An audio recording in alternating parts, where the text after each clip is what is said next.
Десетина граѓани завршиле на клиниката за токсикологија откако имале оброк со диви отровни печурки во последните 10 дена.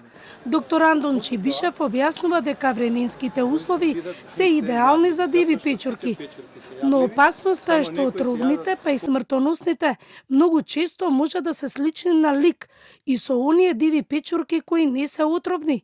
Чибишев објаснува дека ако некој јаде дива печурка и по 2 часа има силни болки во стомакот, повраќање и диареја, веднаш да замине во болница. За среќа, со печурки кои што не се смртоносни, се само отровни и после дадената терапија и третманот кај нас се пуштени на домашно лекување. Меѓутоа, ова што ние сега го говориме преку вашиот медиум, нека биде еден апел до граѓаните да не експериментираат со диви печурки. Че ако добро не ги познаваат, да не се впуштаат во експеримент, да ги пробаат, да видат дали се јадливи, затоа што сите печурки се јадливи, само некои се јадат повеќе пати, а некои само еднаш.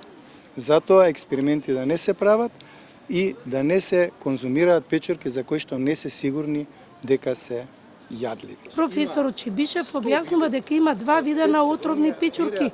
Има печурки со краток латентен период и со долг латентен период. Со краток латентен период симптомите се јавуваат 4 до 6 часа од јадењето на дивите отровни печурки, а со долг латентен период симптомите може да се јават и по 40 часа од конзумирањето.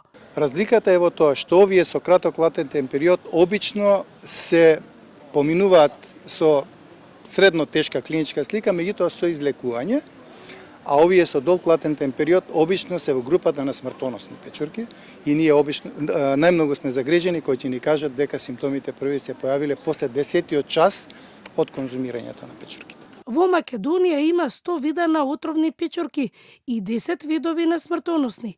Чибишев објаснува дека во минатото имало цели семејства отруени со диви отровни печурки, каде имало и смртни случаи.